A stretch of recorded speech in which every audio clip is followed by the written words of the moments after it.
All right, welcome families and caregivers. This is the high school curriculum nights presentation, and let's get started. So first things that we're going to do is we're going to meet the team. And over here on our far left, we have Anusha, and she's one of the high school AU teachers. And then we have next to her, we have Miss Erin Wallace, who is also a high school AU teacher. And then we have Miss Anna, who is also a high school AU teacher, or teacher of autism. And then we have Miss Emily right here in the middle, and she teaches SAC, or Specialized Academic Curriculum.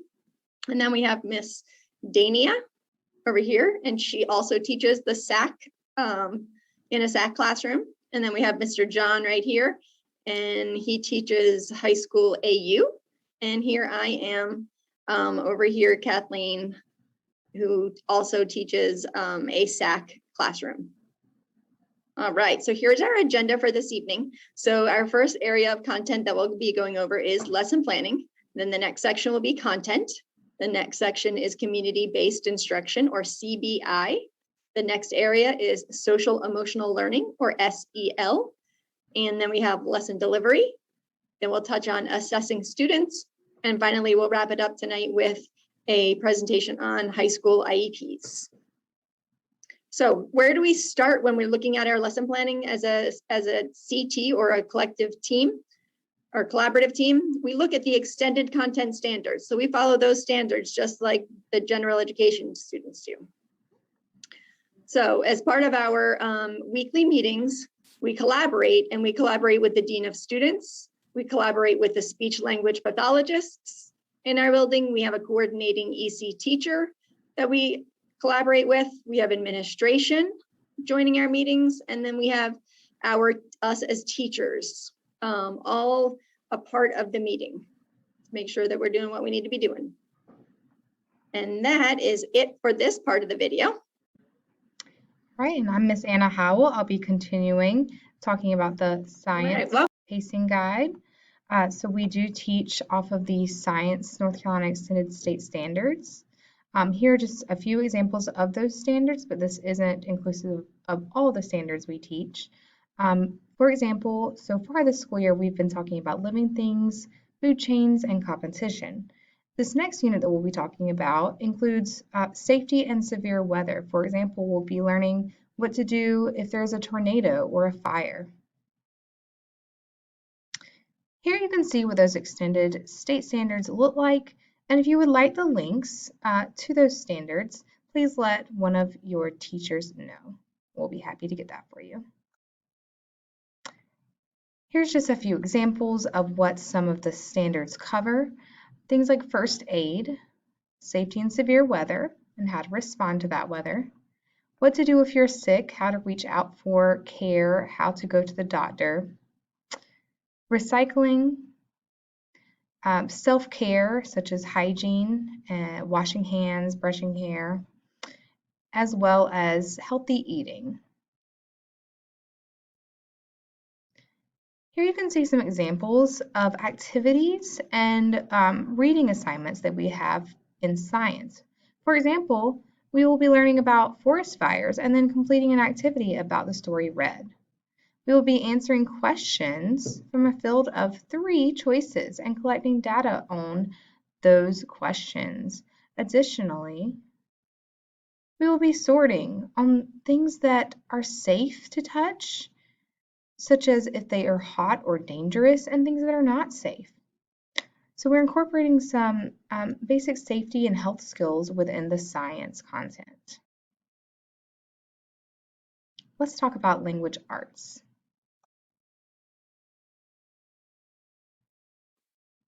Welcome, parents and families, to Curriculum Night. I'm Miss Erin Wallace. I'm one of the high school AU teachers, and I'm going to talk about language arts. So here at Metro School, we use a unique learning system for our language arts curriculum in high school. So unique is based on the extended content standards, and it covers all of them regularly. I love unique because it's consistent and the kids know what to expect, and it covers different subjects and always covers all the standards. So down here at the bottom are some of the unique chapter books that we use. So a month is set up with a short story with comprehension and vocabulary, and then a chapter book. And we cover all the chapters with comprehension, vocabulary, and high frequency words all built into it. Each month is a subject. So you may want to ask your child's teacher what that subject is you're learning or what words, and you can review those at home with your kids as well. And then also we are going to be incorporating Unique's novels into it. So Unique has adapted novels, age-appropriate novels for the students. So we're going to do 2 novels this year. You can see some of them listed above. We did the Scarlet Letter last year and we loved it. I think we're definitely going to hit on a play this year. So we're going to be voting on those soon. So when we get closer to that time, we'll be glad to share it and send it home with you guys so you can read along. So this is the pacing guide for language arts. Of course, we have a pacing guide that we follow regularly with all of our standards aligned to it. And then here's just some of the products that you could see possibly coming home with your students. Down here is the Danger. That's a word map that we use for vocabulary on language arts. And Unique on the top right over here, that's a comprehension question. All of the stories have comprehension questions linked to them. In the middle, you may see a Google form that they're choosing from. There might be cut and paste things coming home, or first, next, and last kind of activities. So you should see lots of different things coming home or things being done online for your students in language arts. So if you have any questions or anything, feel free to ask me at the end of this. Thanks. Welcome. All right, next up we will learn about math. Hi, my name is Dania Phillips, and I am one of the math teachers here at Metro. This is an example of our pacing guide that we follow. It is the extended content standards given to us by the state. These are math work samples. These are examples of paper products or work samples that will be sent home at the end of the year, depending on the teacher, or as the student completes each work, they'll be sent home each day. Thank you.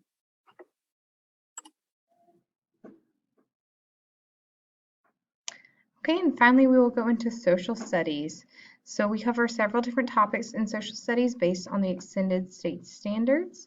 Those include things like law, voting, and geography.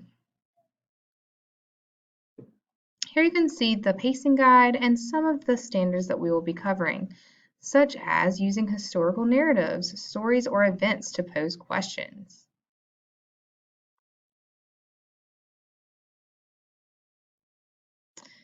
And here you can see some work samples from the past, and you may see something very similar coming home this year with comprehension questions about social studies content, cut and glue activities, and some matching with vocabulary.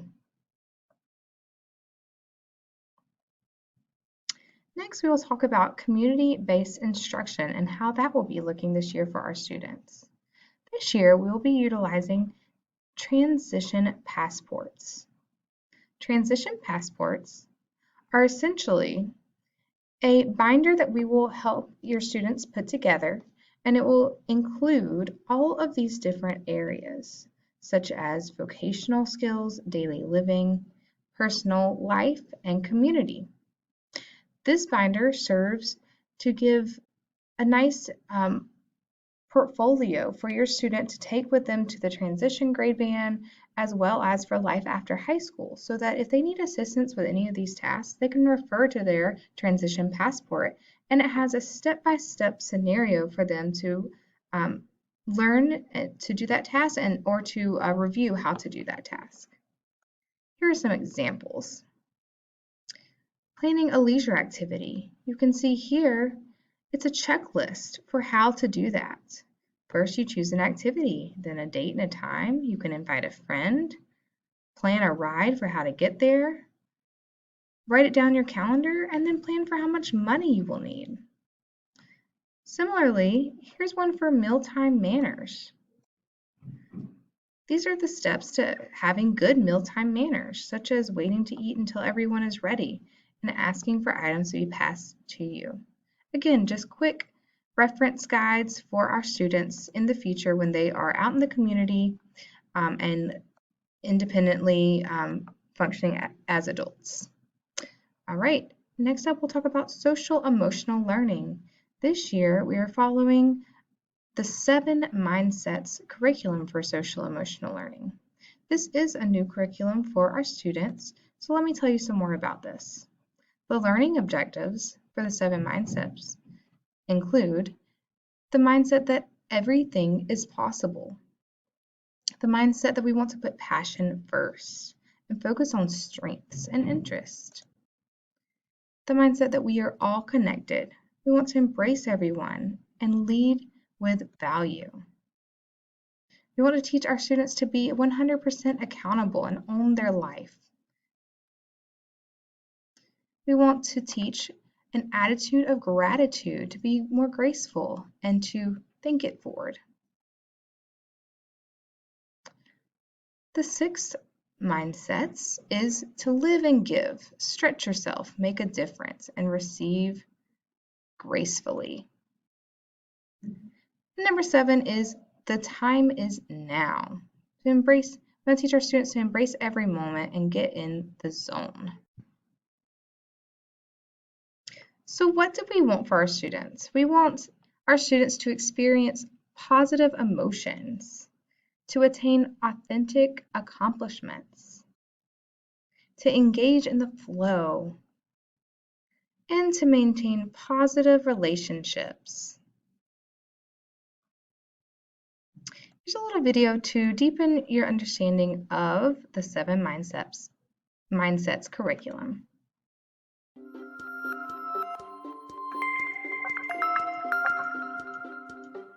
Hello, my name's Jeff Waller. I'm a parent of 3 kids myself. I'm the president and the co-creator of the 7 Mindsets. And I want to welcome you, your child, or your children to the 7 Mindsets Academy. The 7 Mindsets are based on extensive research that look to define the characteristics that don't just make people successful, but allow them to be happy and live a life full of meaning. As our schools learn how to better develop and teach kids to succeed and live great lives, more and more programs like the 7 Mindsets are being implemented to help our students think differently about themselves, their environment, and their future. Our program focuses on building student expectations and self-esteem, helping them with their self-management skills, intrinsic motivations, and decision-making abilities. And it teaches them how to build meaningful relationships, which can improve the school environment and create a safe place where all our students can thrive. The 7 Mindsets Academy is a curriculum that we provide to schools that includes inspirational videos, stories, games, and activities. And it's designed to teach the 7 Mindsets and allow educators to have engaging and meaningful conversations that can impact our students for many, many years to come. Hi, my name is Scott Schickler, and I'm the CEO and co-founder of the 7 Mindsets. I'm very proud of our program and the positive impact it's having on students all around the world. Now, we have quantified that impact through multiple studies that demonstrate that the 7 Mindsets not only improves academic performance, but it also decreases behavior issues, and it improves student attitude and optimism. It also significantly improves grit and resilience. And grit is a student's ability to set goals and persist through achieving them. And resilience helps a student deal with challenging situations and allows them to overcome them. We will continue to measure the impact that our program is having so that students can live a happy and successful life based on their own terms. One of the things that the 7 Mindsets provides for me as a graduation coach is a foundation of character development that will ultimately impact the graduation rate, the college readiness, and the career readiness. Well, before I was in that program, I wasn't really getting anything done in school or out of school. I really didn't care about my grades or anything, but as soon as I started working with the program, I started realizing that if I start doing good things now, I'll have good things in the future. And I just started with good grades and better attitude in school.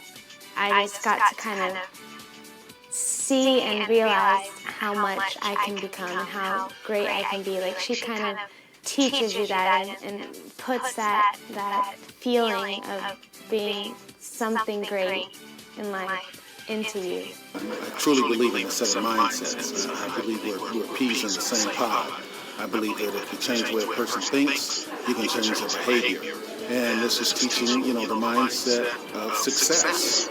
And this sort of emotional training is what's needed for young people in the school systems around the world today. Hi, my name is Dwayne Moyer, and I'm the director of the 7 Mindsets Academy. And we as parents are very passionate about helping our children succeed. And for each child, because they're unique, they need to develop their own mindsets on how to succeed and how to navigate life's challenges and experiences. Just want to share with you what the 7 mindsets are so that there's no mystery behind them. First and foremost, we want the children to start by understanding that everything is possible, helping them to dream big and to embrace creativity and innovation. We also want them to be focused on their passions, what is authentic to them, what is drawing out from their interests, their skills, and their passions, and their own past experiences. Then there's also We Are Connected, helping them understand how to have positive relationships, how to embrace diversity, how to understand what to do with building a team around you that will help them succeed. Then it's about 100% accountable. That's the idea of helping children understand that they own their life, and the decisions that they make are the ones that are going to take them to their desired future.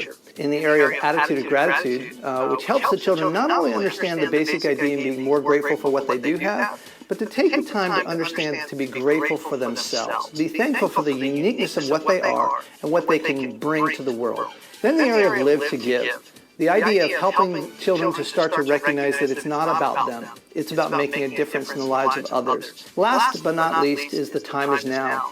And this is the idea of helping them to activate the moment, to focus on being present, not worrying about what has been or what will be, but to focus on how can they choose to take this moment to make a plan, to go in a direction that will take them where they want to go. I do like learning the 7 mindsets because they help me prepare for life, and a lot of them help me boost my confidence and go through life with a better attitude. My favorite mindset is everything is possible, because it tells you to dream big and don't give up on your dreams, and to follow your passions, and it kind of captures all of them into one mindset. All the years I have been doing counseling in schools, it just kind of seemed to all come together.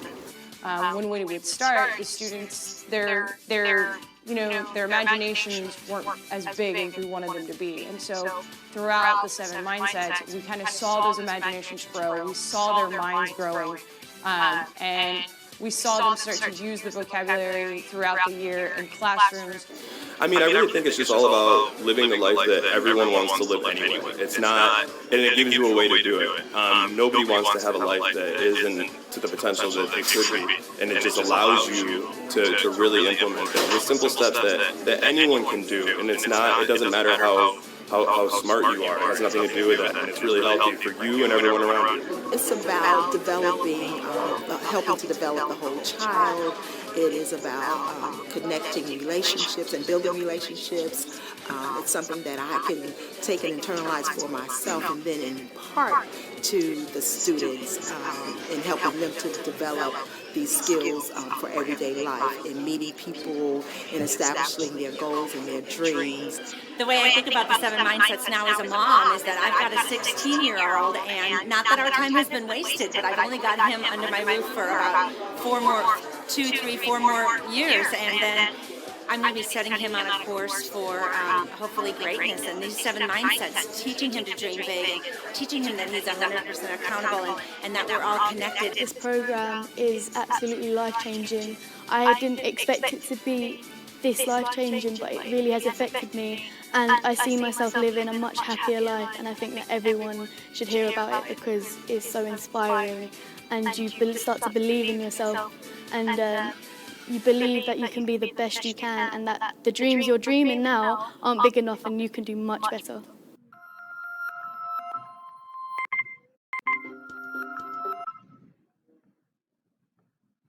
Okay, so from 7 mindsets, we will jump into lesson delivery. Hello, my name is Emily Braswell, and I'm one of the teachers on the high school team. And I'm going to tell you a little bit about our lesson delivery. So there are a wide variety of accommodations, modifications, and tools used to effectively teach our students.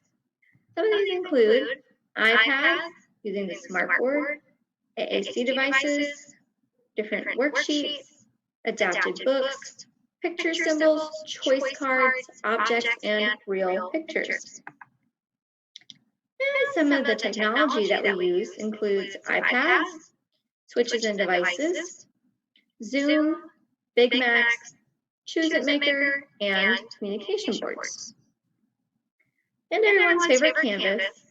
So if the district goes remote, Metro will provide lessons to families via Canvas, just like we used previously. And last but not least, we have homeschool packets. So these are extension activities of lessons that are being taught in classes. Your student's teacher may suggest pages to focus on at home with your child throughout the school year. And in the event of remote learning, these will be a great resource for your child. Resources will be sent home at a later date.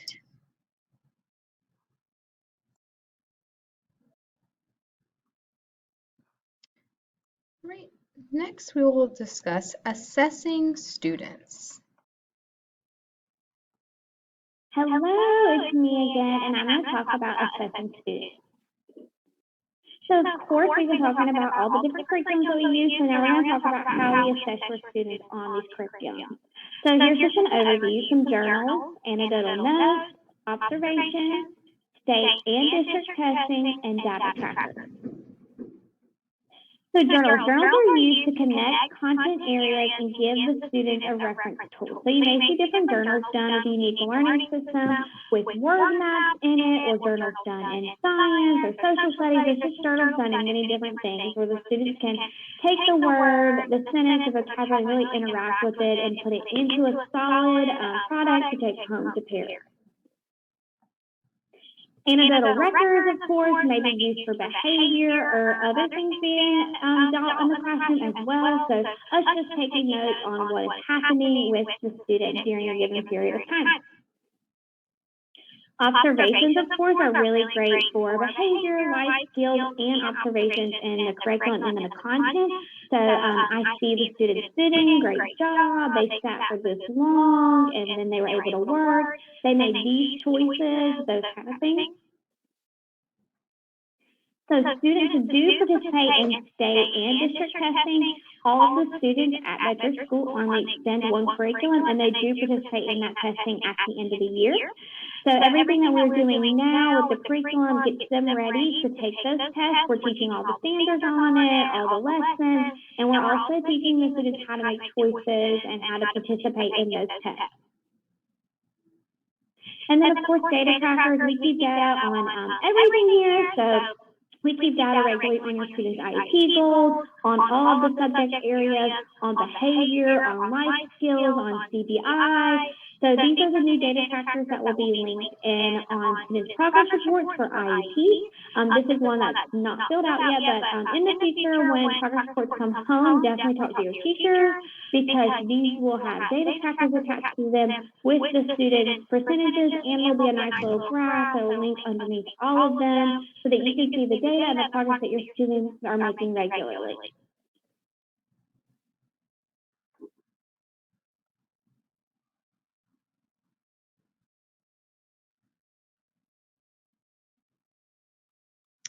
Okay, and finally, we will talk about high school IEPs.